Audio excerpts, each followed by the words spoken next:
session. We talk a lot about GRI families, and we often think mostly of parents, but there's another really important part of families, and that's siblings. And so wanted to share a video of one GRI sibling with you today. Hi, my name is Abby Clariaki, and I want to share with you my journal.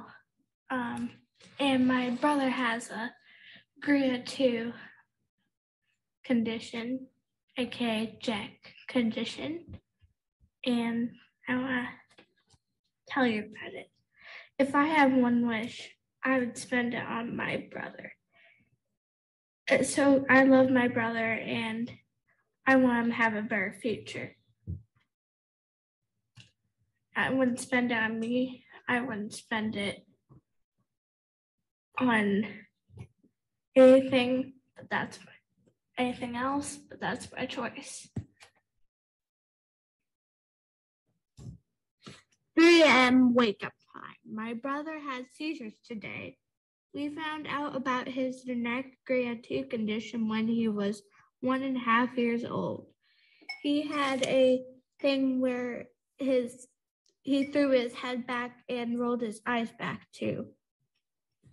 That scared me and my parents. Then one day he did that for a long time. Then we had to take him to the hospital.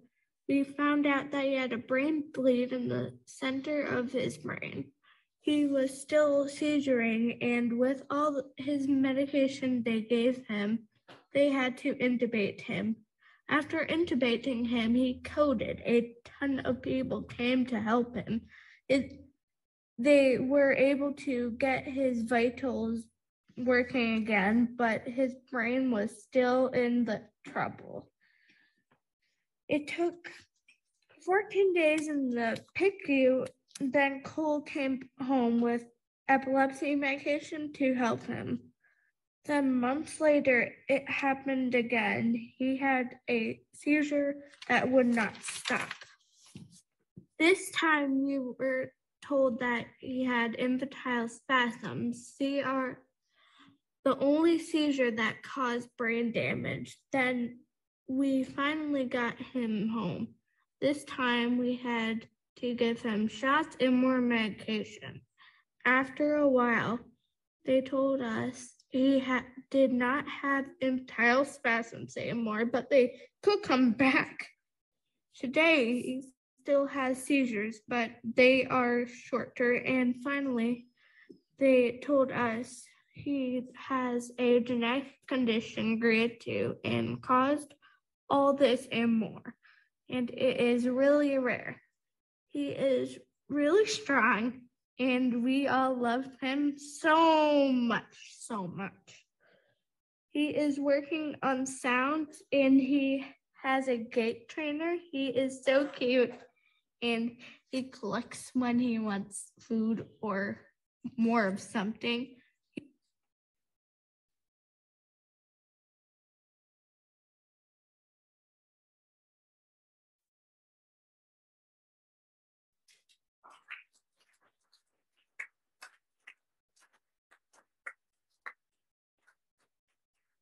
Okay, so now we're going to start with our first keynote. Really excited about this, and Dr. Poduri will tell a little more. But before we start, I just want to mention, in terms of asking questions, because we have a virtual audience and an audience in the room, please make sure if you're in the room and want to ask questions that you use a mic. Otherwise, people can't hear you who are attending virtually. And also, there are, for people virtually, there is, you can ask questions through the app or the website, however you're watching. For people in the room, if you have the app, which I strongly recommend, questions that way as well. And we'll be going back and forth between questions from in the room and questions through the app when it's time. And it'll work that way throughout the conference. So I think to ask a question, I think it's the communications tab on the left side of the app or web page. Yeah, okay, good. Okay, so over to Dr. Poduri for what I think is going to be an amazing session.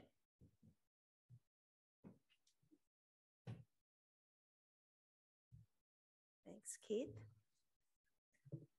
So I'm really, really honored to be able to introduce these brave individuals who are sitting up on the stage. So I want to thank you at the beginning, and we'll thank you at the end, but really, really appreciate your willingness to come and share your experiences with the community in the room, but also in the community online. I've been asked to introduce you, so I'll do that briefly, and certainly would then welcome your thoughts on a number of different topics. We have some questions we discussed ahead of time, but also if there's other things that you'd like to add, please go ahead and do that, and I'll try to call on you and give everybody a chance to speak. So I'll start in the order that I have. We have Milan Atanassov and his mom, Ipsita. Chance to meet them earlier this morning. That's you. Milan is 15. He has a variant in the GRIN1 gene. That's a loss of function variant. And at school, he's in the 10th grade, loves to play video games and would like to become an alchemist. We have Jordyn Dunn. Jordyn's 24 years old and has a GRIN2D variant, as well as another unrelated gene variant. She was diagnosed last June. It took 23 years and 5 attempts with genetics to receive a diagnosis. She's lived in 3 different states, Ohio, Utah, and Indiana, recently back in Ohio. And she's had brain surgery at the age of 10. She's a very talented artist. You might see one of her pieces on the auction, although you'll have to outbid me if you want it. She enjoys music, video games, looking for rocks and shells at the beach, riding roller coasters, and watching movies and TV shows. We have Matt Smith. Matt's 43 and is impacted by the GRIA2 gene. As an infant, Matt exhibited symptoms that were thought to maybe be seizures, and had some stimming behaviors, but EEG did not show seizures. And Matt's here hoping to gain more information about his daughter, who has the same variant as well. And finally, we have Benjamin Wann at the end. He started having seizures at 3 years of age in 2004. 10 years later, is one of the first few patients discovered to have a variant in the GRIN2A gene. And today at age 21, he's over 7 years seizure-free, which is amazing. And I'll just say before getting into some of the questions, how impressed I am by all of your willingness to share this very, very personal information with us, with the community, really to educate everybody and to be able to help us learn from each other, but mostly to learn from you. So thank you for that. Sorry, I forgot to take the mask off, but I hope you heard all of that. So we have some general questions, and I thought we'll start just by going down in order. You have a mic, and we've got another mic here we can pass down. This is going to be a little bit different because we've got folks at different ends of the age spectrum. But I'll start just by asking, how were you impacted by the diagnosis of a GRI disorder? Would you like to start? Okay. Well, first of all, I'd like to say, thank you for all of you who've chosen to be here to provide support and to learn more. But when we learned about this, it was quite a shock, that we knew that there would be challenges with raising a child who is not what would be considered and who would be considered neurotypical. But fortunately, my wife and I, we happen to be we live in Baltimore, and between Johns Hopkins, the Kennedy Krieger Institute, we're surrounded by a great number of organizations that are able to provide support and reach out. And my wife in particular has made this like her mission to reach out to people who have family and loved ones affected by these conditions, to share information and link them up with resources such as Cure GRIN and others, who to provide treatments and support. And I'm glad to be right along with her. And I can say that while it has been filled with uncertainty, our daughter has been making tremendous progress within the last couple of months, through a variety of treatments. And so, the outlook is positive. It will take time, but I'm convinced that she'll be able to gain a decent level of functioning, and over the next several years, and we just forge ahead as best we can day to day. So, okay. Milan and Ipsita. So in the beginning, when we didn't know what was wrong with him, we looked everywhere, but we were just looking for a diagnosis. So in, I think, 2014, he got diagnosed. And then we had a sense of relief that, okay, we know what it is, but we didn't know what to do after that. So that was very scary, but we found, I found Keith on Facebook, and then I realized, oh, there's another whole world out there with parents and kids who have, so we are not alone. So that was a big relief. And after that, all these researchers, doctors came along, and then we saw that, okay, there is hope. So now I feel, because in the beginning, people told us, the doctors told us that, okay, he won't develop anymore, he won't grow anymore. So like accept it. And it was but we refused to give up. So we kept on pushing, and he's growing. I mean, slowly, slower than a neurotypical child perhaps, but that's not a problem for us. We just want him to grow. He's a happy kid, and it's growing good. You can pass the mic down, Jordyn. Oh, your mic. Oh, wonderful. Oh, wonderful. Okay. You repeat the question. Sure. It's a general question. How have you been affected by a GRI disorder? I've been affected by it. Sorry, let me take a minute. I've been affected by it in ways that I struggle to make friends and do math, and I also struggle with ADHD, which is also incorporated in the GRI disorder. And I also struggle with things like OCD as well. Thank you. And Benjamin? Well, clear my throat first, but so I had like my first seizure at the age of 3 years old. And it was during like Thanksgiving. And I basically didn't get diagnosed of GRID 2A until I was 13 years old. But I am 7 years seizure free on CBD and CBD only. Now, it's one of those medication that isn't like for everyone. I mean, it's hard to get even, I'm in Colorado, so it's easier, but the CBD has helped me with my memory. It helped me like speak normally, how to do stuff, you know, and create things, be in this, like, I created a little thing. I have something here in my pocket. It's like so tiny. I have like 2 pockets.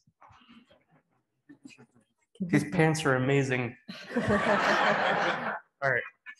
So this is a cool 3D printed dragon that I made myself.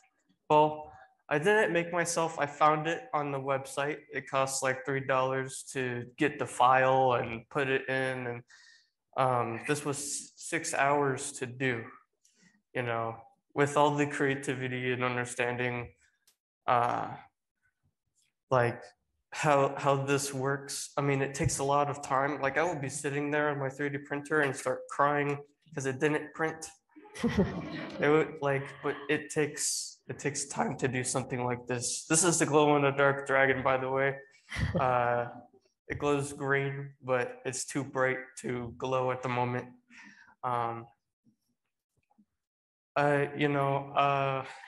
Benjamin, I want to pick up on that theme a little bit because we had some prepared questions, but I think you're kind of bringing up, and you've all sort of brought up. We talk about the problems and we talk about the difficulties of having a GRI disorder. Yeah. And one of the questions we were going to ask everybody, and I still will, is what's one of the hardest parts about it? But I feel like I want to ask each of you to comment not just on the hardest part of a GRI disorder, but some of the positive aspects that have come, from knowing that you have this diagnosis? So maybe we'll go in the opposite order. Well, for me, the hardest part was reading, writing. For a long time was speaking. Like at the age of 9 years old, I had a hard time speaking, and but over the times, as I get older, I'm 21 right now, but like even through like my older medication I had was Capra pharmaceuticals did not help at all. So at the age of 13 years old, we somewhere in December, we decided to use CBD, but otherwise, and yeah, the growth kept on going. You know, the struggles were actually, another struggle I had was listening to the songs on the radio and following along with the lyrics. But as I took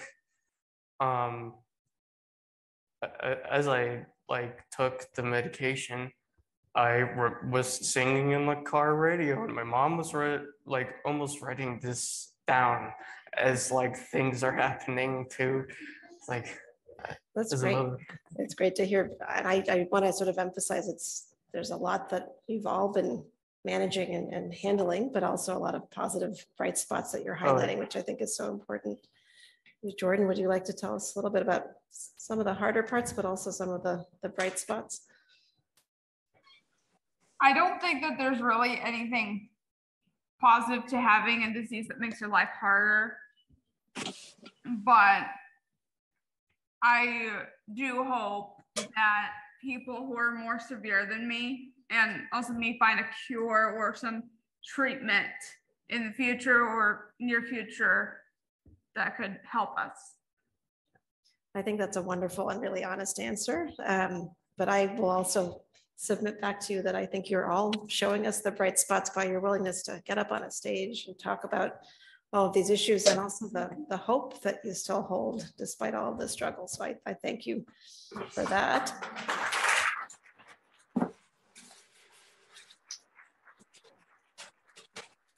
I agree, you know, it's hard to ever say that there's a bright spot disorder. So I think you're absolutely right. But I think you all find bright spots in your lives, and your families find bright spots. And I applaud you for that. That's really, it's a lot. It's a lot to be here, and a lot to be able to put things in that perspective. So maybe we'll hear from Ipsita and Milan about hardest parts, but some bright spots. So the hardest parts, I think for him, I don't know, maybe it's the uncertainty. Like Milan has this thing for which sometimes he can do things very easily. Like whether it's self-care or whether it's schoolwork, he can do easily. And then it's the same thing in a few days, he just cannot.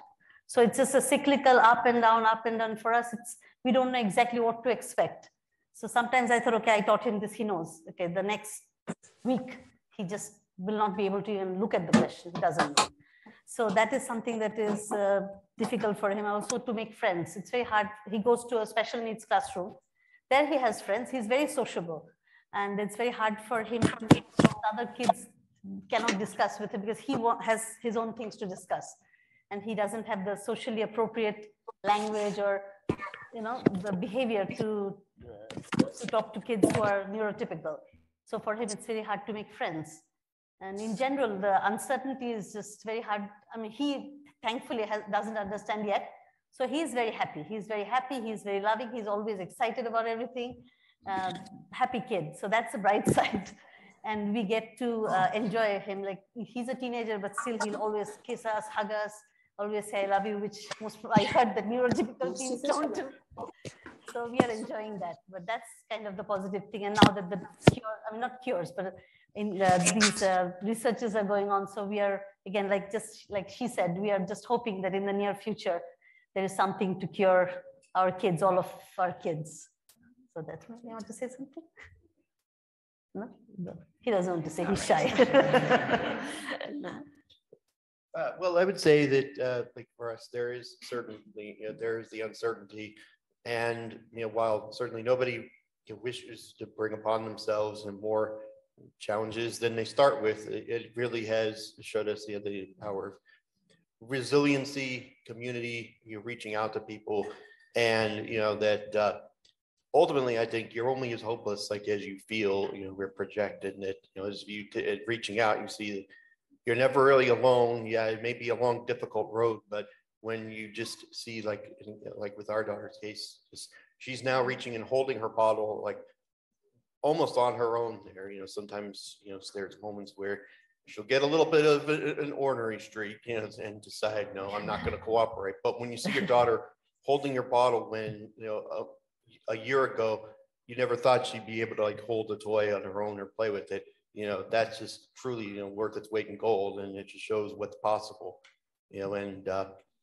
And then through persistence, we keep forward, and we know we take it one day at a time. And as far as myself and GRI too, that the biggest challenges, or the most difficult thing I would say was probably the unwritten language of social interaction, social cues, being like the last one picked, the first one picked on, so that for the longest time, everything, I was diagnosed, for example, as with ASD in the early 90s, and then so I learned to do a lot of things, well, to entertain myself as well, but still to this day, learning kind of the unwritten rules of social communication, where a lot of my peers may have learned a lot of those things years earlier, and so that can make things challenging at times. But again, I could just like, I know that giving up just isn't really an option. It's just I guess that's where having a trait of stubbornness can be a good thing in a way. Yeah, great. On that note, Keith, can we do one more question? I think persistence is sort of a theme in terms of persistence and hope. And we were going to talk about hope for the future, which is one of the things that we had talked about. But maybe I'll focus it a little bit more and ask you to just talk about what are your hopes for the immediate future? And what are your hopes for this conference? Well, I'm hoping that as a result of this conference, that we can link up with additional families who are facing many of the same challenges that our daughter is. That as she's she's almost 2.5 there, and they're just really making so much progress. And then we could see, like, talk to other families that we know of in her age group, and find what we've learned about her and what we can share with other families who are facing similar struggles. But also to see that she's able to crawl, and she can do kind of a modified crawl, but to be able to see her able to move on her own there and start to sit more and just be able to have a more independence, or be closer developmentally to her, I guess, more neurotypical peers in her age group. Because the longest time it was just, we want to be able to interact with our daughter and know that there's somebody in there, and see the affection reciprocated, to be able to make eye contact and get a smile, and know that there's somebody in there, and that person can reach back out. That if that right itself was worth its weight in gold. The first time we saw us reach back and smile, and just want to keep that going. So we know that there will always be challenges, but if she can learn to to some extent to help feed herself there, and maybe have just a minimal level of assistance there, then I think that's worth every effort there. Yeah, that's very powerful. I think, to quote some of our colleagues in the rare disease space, we talk about milestones, but we also need to be mindful that some of the inch stones are really critically important. And so things may not necessarily be measured on a formal standardized measurement in a clinic or in a research study, but some of the most beautiful things are the simple smiles, the inch stones in that interaction. So I really thank you for illustrating that. And we're all with you in that hope. Milan and Ipsita, what are your hopes for either the immediate future or the conference, or both? So again, we are interested in all the research that is being done, to know about from the conference, and also to meet up with the other families we haven't met. I see them on Facebook, so I know who they are, just to feel that we are not alone. That's very important. The support we get, it's important. And also the research, when we hear the scientists talk about it, it makes a lot of sense. and gives us a lot of hope and gives us the power to push along. Because sometimes, especially with him, in the beginning, he couldn't sit up, he couldn't talk, he couldn't move. And since then, it has been constant push. They're constantly pushing, no, he cannot go to, no, we didn't find childcare, we didn't find proper fit in school. And eventually, like in the school, we are always like, no, he cannot do this. And we have to show, no, he can. And to push, like you said, the inch stones, small things he does, and just, it gives us hope. So we are hoping that research and we find a full cure. And also in the meantime, we get along with families and know that there are others just like us. So that gives us more hope. Thank you so much. Yeah. Jordyn? I'm sorry, my brain's just sort of like foggy right now. Do you think you could? Absolutely. I'll definitely repeat the question. The question was, what are your hopes? And you could answer that about your general hopes, or you could talk about what do you hope to learn and what do you hope will happen from this conference? I hope to learn that there's possibly like different treatments out there and like what could help me and the other kids out there like me. And I'm hoping that doctors will find something and that we all could have something at least. And even if there's not a treatment or anything, at least we get information that is useful so that there could be in the near future a treatment or a cure. Well, for like everything that I notice up here on this board seems like things are going the right path, or working on it and noticing the DNAs or something. And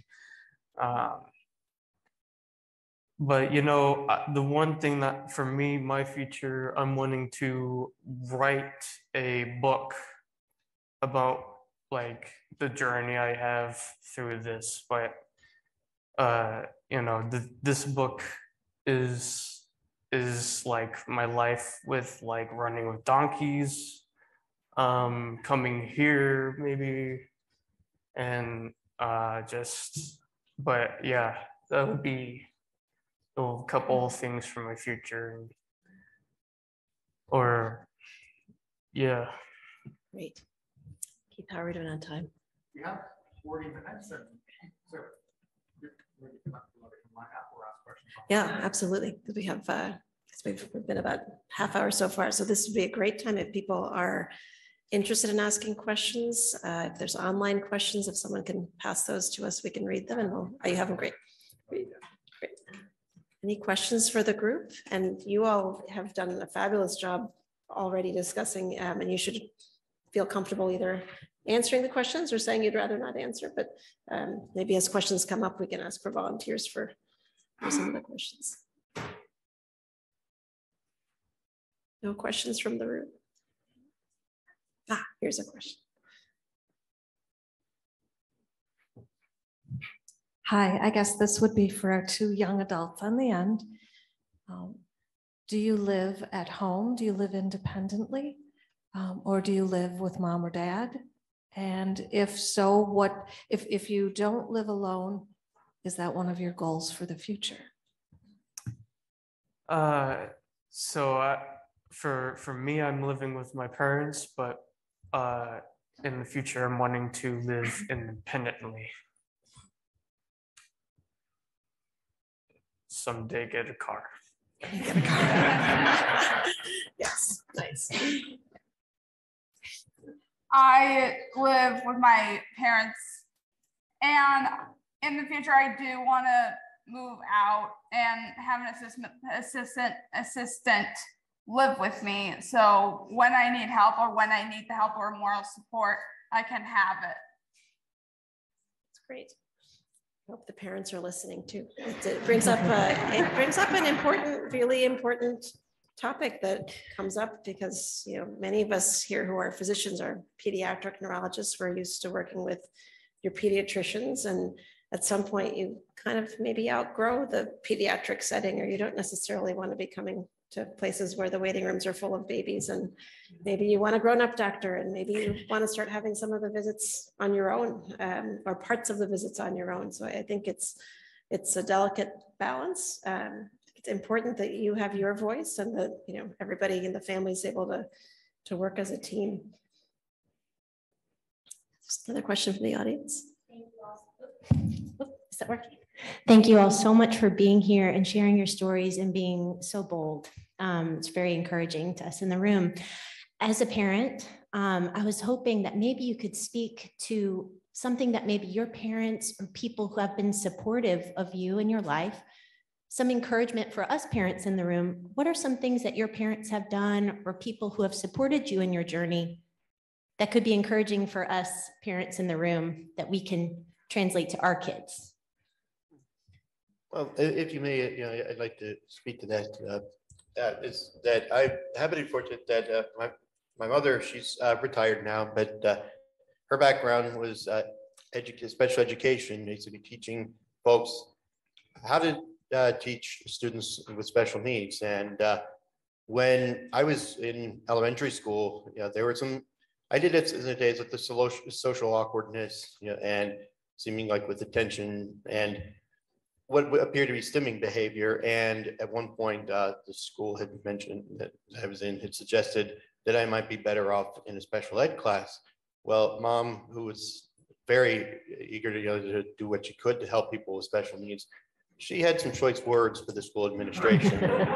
Basically said that, well, she would basically homeschool me before ever letting that happen. And like, no, Matt needs to be in a regular classroom. He can do the work academically. He just maybe have some challenges that he faces. And she was quarterbacking for me like that throughout much of my elementary school career. And I am thankful for her for that being in my corner in that regard. And so I think that helped me in many ways. And then working with different doctors in her field or to figure out what made me tick. So I think while I realize that not all parents may have the background and resources, it's still, especially at this day with the age with the internet and social media, reaching out to groups to find those folks who you don't just accept when you say your kid, will never be attain X, Y, and Z goals, or your kid will always be limited. You really have to be your own advocate and go out there and talk to people. Hence why we have GRICon, and just more generally, if you feel that there's something off or you're not satisfied, that there probably is a better answer than you're getting, and really advocate. And the best we can do is advocate for our kids, and don't give up on that. You never know what'll happen. And I'm grateful to her, even though she can be a little overbearing at times, but I guess as we get older, parents can be that way at times. I do respect for her efforts that she did put forth, on my behalf. And, I'd like to think in that spirit, then, my wife and I are doing, the same, for our daughter as well. So. Anyone else like to comment on your family's role in your lives and what you've leaned on them for? Well, I have a couple of, for me, it's mainly my phone. Technology nowadays is upgrading to advance to help. For some of you, it would be fidgets or something to fidget with, and those help with the calmness and making them calm. But for me, I use my phone all the time to, if I had a hard time reading a sentence, I'll just take out my phone and I'll scan it using my, it's already in the phone, it's scanned, it's the word, and sometimes I had headphones in, or sometimes I don't. Otherwise, I can be in a quiet room if they're doing testing or something.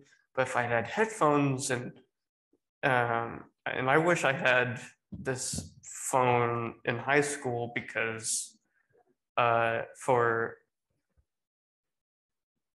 for a couple of like reasons, I could listen to what it says, read back or whatever. And it also would read back to me in English if it was a Spanish word or whatever, or I don't know, in a different language. But technology is mainly like the best friend in now for like learning different things. So Benjamin, I think that's an important point, and not what I expected you to say maybe, but I think it may be something for us all to sort of think about, that there's family and family input that is just as important for everybody with GRI disorders as it is for people without GRI disorders, but also that if you are facing challenges, there's a lot that your family needs to do, can do, particularly early on. But there may be ways that you could achieve some independence and not necessarily rely on other people for everything, particularly in this age of blossoming technology. So I think that's great. I think I want to make sure we have time for one more question from the floor. Yeah. Really appreciate the effort to organize this conference. Thanks so much. I was wondering, when you first presented with some symptoms to your clinicians, probably they did not diagnose that as a GRIN disorder in the first place. What motivated you or your clinician to go after the glutamate receptor gene to identify? Because I meet with a lot of clinicians and they say that we have no reason to study glutamate receptors when somebody is presenting with symptoms that may be associated with GRIN disorders. So what was the reason? Is there any specific reason that motivated you or your clinician to study the glutamate receptor gene and any mutations associated with that?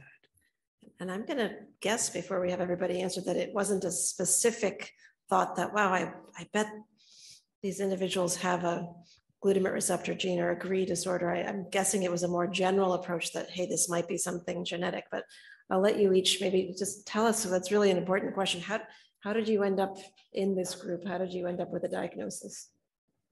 Well, for us, if you don't mind, first, it was since our daughter was exhibiting significant delays reaching her inch stones and milestones, we weren't sure what was going on. Her primary care doctor said everything looked good medically, and her calcium B12 levels were very high.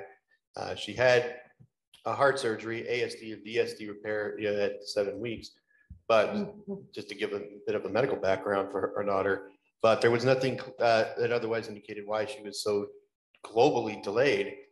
I suspected perhaps it was genetic because myself having been diagnosed with ASD, and that maybe there was a component. So we took our daughter, it was in July 2021 to the Kennedy Krieger Institute in downtown Baltimore. And we were working with various therapists. And after a time, they performed what's called the whole exome sequence, a type of genetic analysis that some of you may be familiar with. And after several months, there was a genetic defect identified, aberration that led to a diagnosis of GRIA2. And of course, my wife and I were both like, what in the world is this? And this was roughly February of 2022. And further, and so this was good to have at least a partial answer or something we could put a name to, and to provide greater treatments. And it just so happened that one of the leads on her team had, I think, one, maybe two of the patients who had presented with GRIA2 conditions. So she was already at least somewhat familiar with the GRI condition. So those pieces happened to fall into place. And through further discussions, found that in our daughter's case, the variant that she has, which is actually typically de novo, it's C1155.2 TCP, if I recall correctly. That's the variant, the genetic variant she has. That, well, she actually inherited it from me, and as far as I know, I think we're like the only two people, so far they found that a case of inheriting that particular variant. And so, that's why, we've kind of we've kind of gone further down the rabbit hole, and especially like at finding out more about what treatments are available. And at least now we have some answers to continue forward. So in your case, it was really your daughter that led to your. Pretty much, because I always knew, it was different, and I always chalked it up to, okay, it was ASD or variation thereof, and I was satisfied with that to an extent. That's something that's fairly well documented. There's treatment plans, and I figured there was some genetic basis, but now having something definitive to say, okay, this is a potential root cause. Why it happened, we're still not sure, but at least it gives us an idea of going forward, and that maybe it can be, maybe not necessarily fixed, but the treatments can be rendered accordingly. And so yes, I'd say it was a learning experience both ways. We learned as much from her about what's possible as we teach her. You all mentioned in your bios, having to wait some time for a diagnosis. So I wondered, what were the things that you pushed for? How did you advocate for getting a genetic evaluation? So in the beginning, when he was 8 months old, we took him to the pediatrician for a regular checkup, and he said, okay, sit him on the scale. And I said, he doesn't sit. And he's like, well, he should sit by now. So he was the first one who kind of gave us an idea that something might be wrong with him. So then he asked for early intervention. And then we started taking him to all sorts of neurologists. We were in New York at that time, and they did all sorts of tests. Everything came out normal. And we didn't know what was wrong, but my sister-in-law, she works in genetics. So she told me, why don't you just do a exome sequencing? And that time we didn't have the full sequencing available, but we did the exome sequencing, because my sister-in-law said, there's no harm, you can at least know. And we didn't expect much, but then it came back with this disorder. And that's how we went that direction. Jordyn and Benjamin, when you were little, we didn't necessarily know about these genes. And I think all of you together are sort of illustrating kind of the answer to your question, which is that it's many, many different symptoms that are not necessarily specific. So developmental delay, maybe early seizures, maybe developmental issues, and then a family history. And these are all things that pediatrician, a child neurologist might think about, but the truth is that none of them are specifically related to GRI disorders. They're related to that whole group of neurodevelopmental disorders, but the GRI disorders are a big part of that. And so how do you go from this general sense of something must be going on here, right? There must be some explanation to this, to then these specific gene diagnoses. It takes families partnering with physicians, geneticists, neurologists, pediatricians, genetic counselors to try to push for a diagnosis. That's easier today than it was for all of you. And it's partly easier today because of awareness that groups like this are raising. It's also hopefully getting easier as we on the medical side take on the task of trying to take what we learn in these very, very special types of meetings and sort of take it on the road to more general settings. So to our colleagues in pediatrics, our colleagues in neurology, sometimes our colleagues in internal medicine and adult neurology, because we'll have patients whose parents are also affected by one thing or another, whose doctors aren't thinking about genetics because that's, they're worrying about all the other things that they have to worry about. So it really does require partnership. You'll hear through the meeting about centers of excellence, which is great, but I think we also have to take what we learn at our centers and our academic centers. We're very lucky to have groups of people like you all. We're very lucky to have groups of people within our own centers, but we've got to sort of take the show on the road and make sure that anywhere, not just at the places where you've been and where you've been diagnosed, but anywhere around the world, that people might have this awareness that these symptoms just can't be chalked up to we don't know. We may not know, but there's a difference between we tried to figure it out and we don't know versus we don't know and we throw our hands up. It's sort of in 2023, it's not good enough to just say we don't know the cause of a neurodevelopmental disorder and then not look for a specific cause. Very different from when many of you were little, but that's how fast things are changing. We've got some questions from through the app that I wanted to ask. So this is a question for you, Jordyn, which is where and how do you get the inspiration to paint? There's really just no inspiration behind it. I just sort of kind of go like, oh, I feel like drawing or painting today. And I just sort of just do it whatever comes to mind. It's not something I plan out. It's not something that is like, I've had a good day, I'm gonna paint the sun. It's like a spark of creativity. Okay. The next question, what specific therapies or routines did you or your parents implement that helped you? So the person gave some examples: music therapy, water therapy, speech therapy. I did do speech therapy a lot as a kid and growing up. I don't do it anymore, but I think speech therapy has definitely helped me in some way. But most importantly, I think it's important that parents help out as well, which thankfully my parents were there for me and very much supportive and did everything they could to help me, and they did a very good job. Question for Milan or Ipsita, which is, Milan, what's your favorite video game? What's your favorite video game? Say?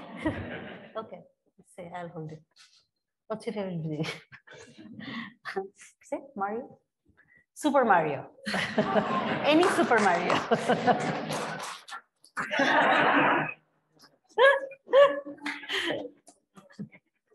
Okay, and the next question, this is for anyone there. Do you have difficulty with self-harm or aggressive behavior? And if so, were you able to overcome that? To be able to sit in front of, how were you able to overcome that to be able to sit in front of a group and have a discussion like you are today?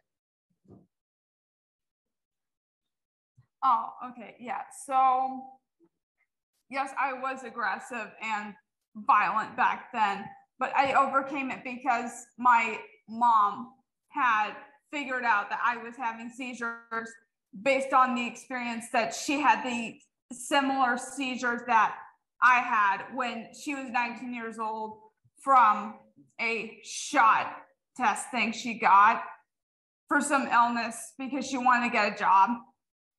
And she had to take this test to see if she had this illness or not. She ended up having a seizure similar to mine in the doctor's office, and another one a week later. And that's how she figured out I had problems.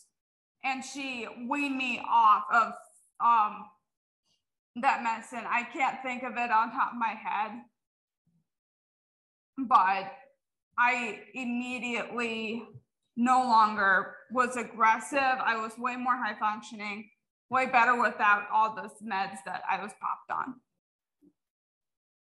That's great, thank you. Anyone else want to answer that one, or? Well, for me, it was aggressive at like a young age. I would probably say like a couple of things I remember is probably being pinned down by my sisters.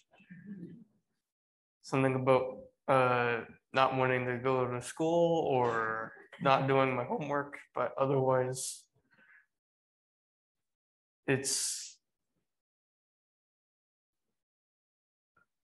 in that thought process of remembering those things was I had a consciousness in the back of my head saying, what did I do? Because I didn't know why I was being pinned down. Some of them felt like they were for no reason. But when you see videos and you're like, oh, I did that. And so now, yeah, it just comes to realize that luckily I'm not taking those medications anymore, so thank God. Thank you. We still have about 15 minutes before break, so I can bring a mic. I think it would be helpful for Benjamin and Jordyn to talk about how their seizures feel. I think that might be helpful for other parents. Yeah, so question from Jordyn's mom, which would be great. So a lot of the, a lot of people with GRI have seizures. They're nonverbal. So the parents maybe don't know what they're going through. So anyone who has experienced seizures, can you tell us what it feels like when you're going through one? Or yeah. So it basically feels like when I have a seizure, my mind blacks out. So it's sort of like lights are on, nobody's home. And whatever I am doing in that moment, I don't know what I'm doing. I don't know what's going on. And my seizures happen in clusters. So it's like 1, 2, 3 seizure, 1, 2, 3 seizure, 1, 2, 3 seizure, so forth. And so basically, like, let's say if I was doing the dishes and I was having seizures, I wouldn't know basically what was going on. Or if like I was in the shower or something, like, and it kind of messes up my memory of where I am in that process. So then the only thing I can do is start over, but it's like my mind blanks out. And then the side effects I get from my seizures afterwards is basically tiredness, moodiness, irritation, basically just wanting to go to my bedroom and black out on my bed and just be like, peace. So you want to be left alone. Benjamin, if it's been a while for you, do you want to talk about what it used to be like? Do you remember them? I kind of do. For me, it was like I get warnings, and those warnings were like I would eat or drink water and be like, this is metal. I taste the metal. It's like,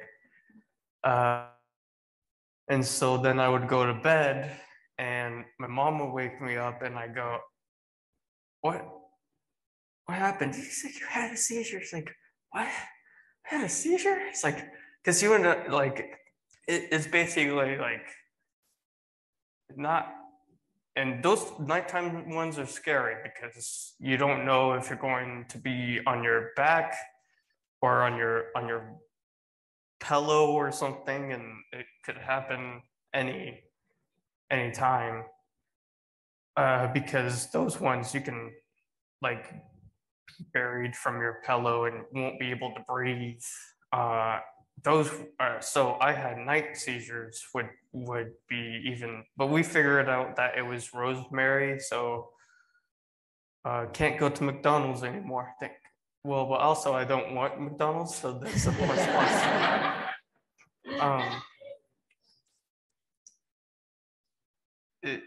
So it's don't really feel as much as what's going on. Like maybe a headache when you come out of it, and slobber. Just a lot of slobbers, like with. And maybe you had one of those science candies where it just kind of foams in your mouth and then it kind of foams down, or you're pretending to be a zombie, but I don't think so.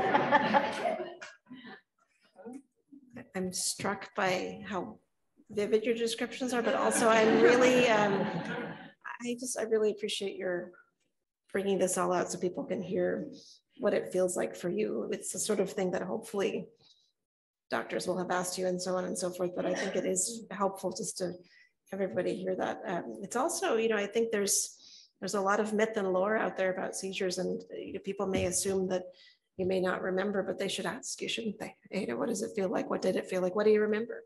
In addition to asking parents, what did they observe? And I think it's been as varied as your two descriptions are, there's that many more descriptions out there, and physicians and researchers and people need to keep an open mind and ask the source. So we've had this unique opportunity to have you tell us from your perspectives. Are there any last words you want to leave the audience with in terms of, or like either there are questions from online? I can't see the. Yeah, there are a couple other sorry, questions from online. So one question about fine motor skills. So this is, I guess, like, especially around how you use your hands and whether someone's asking, did you struggle with that in the past? And how do you feel about doing small hand movements today? Any challenges? It's not Italian, but it's for sure epilepsy. I don't know. I don't know. Maybe is that a thing for Italians where they just kind of move their hands like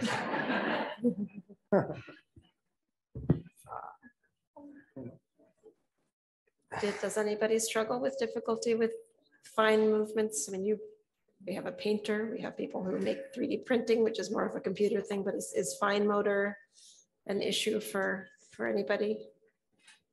I'd say over time, yeah, in that case, fine motor skills have gotten much better, over many years. I do IT work, so we do a lot of typing, and I would use it as a kid. I would try to put together models and stuff. For me, it was more like gross motor skills and coordination. So things like ball sports, were did not go over well. So, but fine motor, I think I did pretty well with that. Milan has difficulty with fine motor. He cannot write. I mean, if he holds a pencil, it's very big and the letters are not spaced evenly, and holds in a very odd way and very weak, the writing. So it's getting better, but it actually is fine motor coupled with the CBI that he has, for which he has no perception, depth perception, so he cannot kind of understand where he's writing. And other than that, like gripping things, it's not difficult anymore. Used to be when he was younger, but now it's not. Now it's still writing. It's very hard for him writing, or has also sensory needs, like when he wants to do something with his hands. So I guess that's a fine motor. Is technology helping with that? Yeah, it is. He actually started learning to type and voice to text. Jordyn. Another question. Keith, I think Jordyn wanted to add something. Oh, go ahead. Sorry. Yeah. Sorry, Jordyn. I also struggle with some motor skills. I have a really hard time tying my own shoes, opening cans, like those can openers. You have to put it on tight and then just whatever, how you do it. I have trouble with those too. And I kind of have a hard time like doing little things with my hands. I can like write and stuff like that, but things that are like, I have to like hold something down and then tighten it with like one hand or whatever. That kind of stuff is like really hard for me, and tying my shoes is just a nightmare beyond all things. So yeah.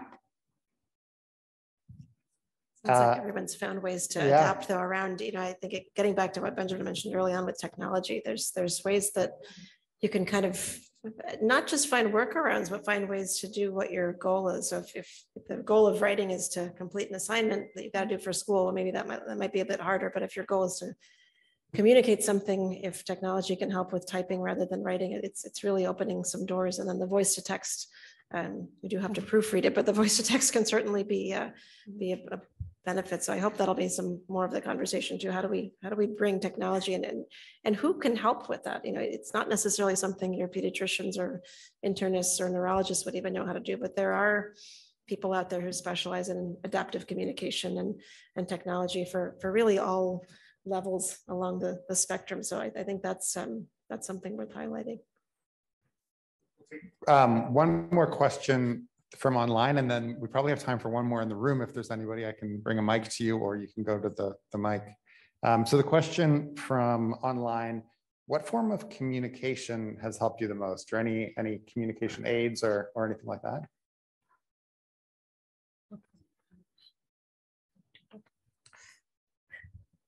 I think of the best communication for sure, like I said, my phone and stuff. Kind kind of like, I mean, I'm not sure, just.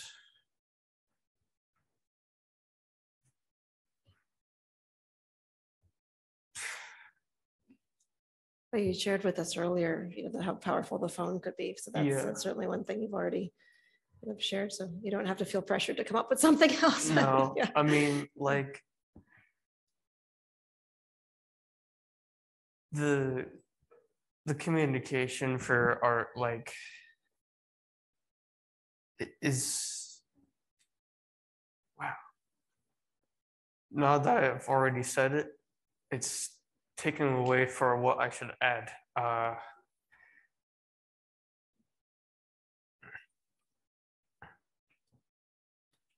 Well, Benjamin, I think that just what you mentioned earlier was really powerful, just about using the phone and how it really has brought some independence to you. So I think we should maybe let that be your advice. Anyone else with other communication aids that are helpful? Well, Milan now is not talking, but yes. Milan, you cannot stop him from talking. So he is now not the Milan that it usually is. So he usually can talk. Sometimes whatever he's saying might not be the most appropriate for his age, but he has no problems talking. The thing is writing. So now the typing and the voice to text is helping him to overcome. And also the phone. He also can, he's very technological. So, Mom, do this, this, this. I'm like, okay, whatever. I don't know. So he tells me what to do. Yeah, no, exactly. I mean, I'll say I've been struck seeing some of the patients who come to my clinic where if you give them a chance, they'll find a video that they like on the iPad, or they'll find pictures and tell you exactly what they want to do, which is usually leave the office. But there's well, he knows how to unlock the thing, how to go and find whatever he wants and then close it before I come. So all these things he knows. So tech support 101 is going to be in the hallway by Milan later. Yes. I think we've got a question on the floor. Hello. Thank you so much for sitting there and having so much of courage to talk to us. Really, really impressed by how you guys are sitting there and talking to all of us and answering all these questions. I just wanted to ask you that, have you ever felt that you're not able to express your thoughts properly to the people? Have you felt like I do understand, or I have more knowledge than what I can actually communicate? And does it make you feel frustrated, or do you use any other ways to express your thoughts? I really just try to communicate verbally as much as I can. Because sometimes so for when I'm in the shower, I have tachycardia, and sometimes it's so bad that I can't even talk as I'm trying to catch my breath, and I'm crying, I'm breathing heavily. And so I try to communicate just verbally as much as possible. And other types of communication I have is I have a phone, so I text, I call, I do stuff like that. Anyone else want to comment on not being able to express yourself, or alternate ways of expressing yourselves? All right, well, with that as a nice example, I again want to thank you, Matt, Milan, Ipsita, Jordyn, and Benjamin, for sharing so much of your personal lives, so much of your stories, your family stories, your very, very frank and candid remarks with us. I think we all have a lot to learn from each other. I also want to applaud Keith and all of the organizers for setting this up. Most traditional conferences that doctors and scientists go to are lecture, lecture, lecture, lecture, lecture. And there might be a brief moment of hearing a story or something, but this is why we're here, right? This is why the doctors have come. This is why the scientists are here, because of your stories. So it is just a tremendous, tremendous honor for us to hear your stories. And I applaud you for having the courage to get up there. They're not trained professional speakers. These are real people with real disorders who were willing and able to come and share parts of their lives with us. So thank you so much.